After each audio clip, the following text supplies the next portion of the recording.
Hello, everyone, and welcome to the first episode of. Oops. Hello, everyone, and welcome to episode 1 of Coffee Talk and Inescapable Death with me, Mikey, a series where I will be reviewing indie, low-budget, lesser-known horror films for your viewing pleasure. Now, today we'll be discussing Remy's Demons, which is released this year in 2020. It's a horror thriller from writer and director Colin Bressler. Before we get into it, though, I do want to read the summary just as a quick little that I found from IMDb.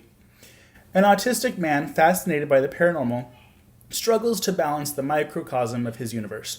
A witchcraft-obsessed mother, an enigmatic best friend, a blunt truck driver auntie, and an unexpected love interest he meets at the cemetery. It's a midlife coming-of-age horror story of demons both literally and figuratively, haunting the lives of all the characters. Ooh. Hang on. I told you it's coffee talk.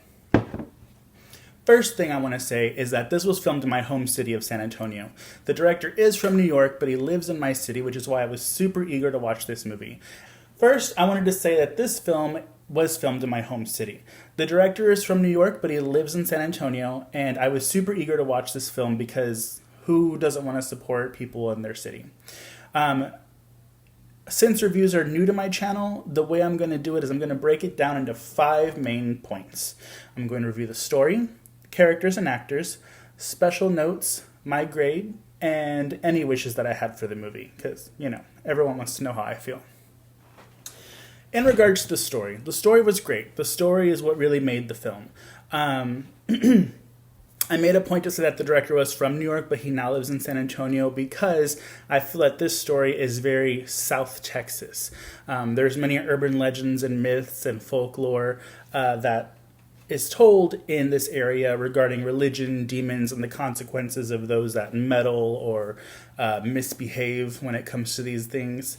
There were a few plot points that I was a little confused on, but they weren't huge points enough to where I just didn't understand anything and, gave up on the movie. But the thing that really sold me was the ending. The ending was genuinely creepy, and it was fun. I won't spoil anything, but going to the folklore and the myths that I was discussing earlier of South Texas, it had an ending that resembled a lot of the whole lessons learned and the morals of the horrifying stories that we were told as children. For the characters and the actors, obviously, let's start with Remy himself, Jason Scarborough. Jason was given a huge task as an actor, and that is how to play an autistic person authentically and not be offensive. He definitely succeeded in that. It was very subtle, and it was used as a character's side story. It wasn't the main focus of the character. It wasn't the character as a whole. And I think that's what really worked for the movie. Jason also had a way of making you care about his character, Remy, and even maybe fall in love with him a little bit. I know I did. Aisha Love, who plays Vera, she was very charming. Her and Jason were excellent in the chemistry department, and their story is what gave the movie most of its heart. Now, Magda Porter, who plays Remy's mom. I need to drink for this. I can't even begin to talk about her without emphasizing how shocked I am that she has 2 IMDb credits, and Remy's Demons is one of them.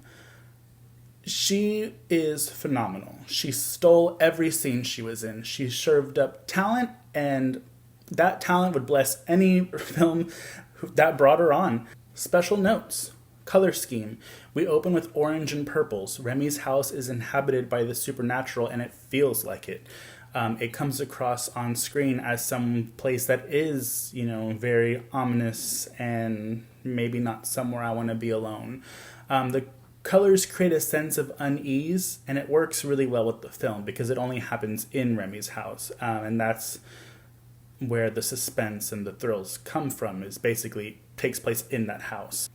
The cemetery shots were really beautiful. A lot of the outdoor daytime shots were mesmerizing to look at. For my overall grade, I'm going to give this 3 ghost peppers out of 5. My wishes of the film is I wish that there was more behind Remy's YouTube channel.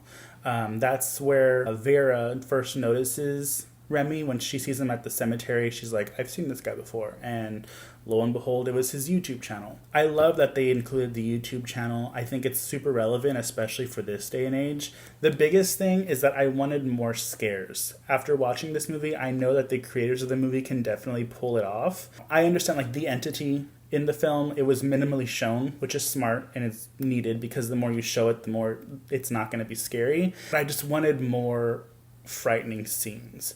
I guess the scenes that were in the film that were frightening kind of heightened my expectation of what these guys can do, and I wanted to see more because I'm just greedy and can never be satisfied, apparently. That's it. I say definitely check it out, especially if you're in San Antonio. Let's support each other. It was a fun ride, and that's all I have for Remy's Demons.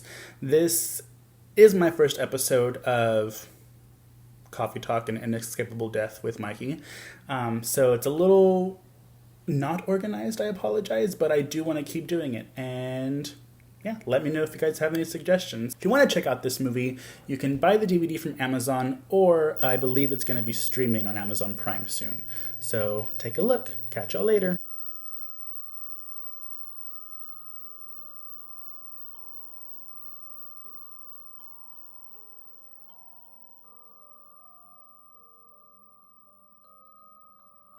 My lips are really dry.